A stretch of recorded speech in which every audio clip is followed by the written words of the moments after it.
ये बात उस समय की है जब भगवान बुद्ध अपने शिष्यों के साथ बैठे हुए थे और उन्हें उपदेश दे रहे थे।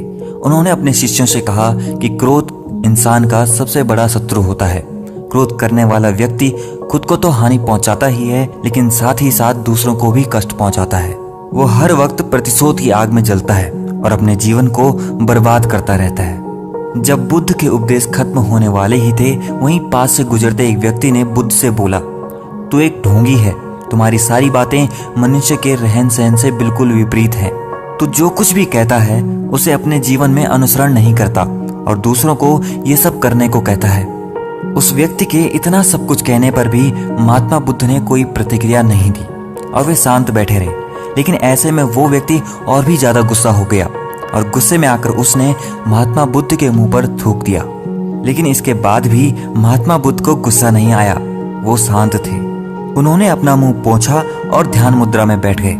ये सब देखकर उस व्यक्ति को कुछ समझ नहीं आया कि वो क्या करे। फिर गुस्से में उस जगह को छोड़कर वो व्यक्ति अपने घर को चला गया। जब वो अगली सुबह उठा तब तक उसका दिमाग शांत हो चुका था। दिमाग शांत होते ही उसे ये एहसास हुआ कि उसने गुस्से में ये क्या कर दिया, कितनी बड़ी गलती कर दी। वो खुद को मन ही मन कहने लगा कि मुझसे ये पाप कैसे हो गया, मैंने महात्मा बुद्ध का अपमान किया है, मुझे जाकर उनसे क्षमा मांगनी होगी। ये कहकर वो तुरंत ही भगवान बुद्ध के पास चला गया। लेकिन जैसे ही वो वापस उसी स्थान पर पहुंचता है, वहां उसे बुद्ध नहीं मिलते। ढूंढते ढूंढते उसे गौतम बुद्ध मिल जाते हैं और वो तुरंत ही उनके पैरों में गिर जाता है और उनसे कहता है, मुझे माफ कर दीजिए, मुझसे पाप हुआ है, मैंने आपका अपमान किया है। ये सब देखकर गौतम बुद्ध ने उस व्यक्ति से कहा कि शांत हो जाओ, क्या बात है, मुझे बताओ तुम कौन हो।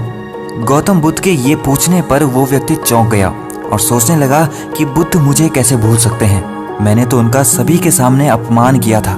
कुछ सोचने के बाद उसने महात्मा बुद्ध से कहा कि मैं वही व्यक्ति हूँ जिसने कल आपका अपमान किया था और आप इतनी जल्दी भूल गए।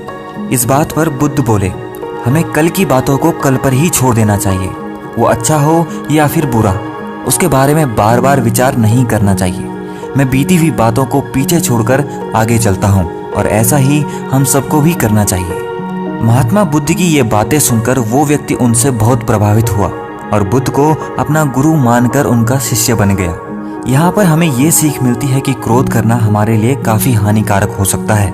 अगर भगवान बुद्ध की जगह वहाँ कोई आम इंसान होता तो इसका परिणाम कुछ और होता। इसीलिए हमें गुस्सा नहीं करना चाहिए, क्योंकि गुस्सा शांत होने के बाद हमें पता चलता है कि हमसे क्या गलती हुई है। पुरानी बातों को भूलकर आगे बढ़ने की सोचें। तो चलिए मिलते हैं अगली वीडियो में। Spread the happiness with Burning soul.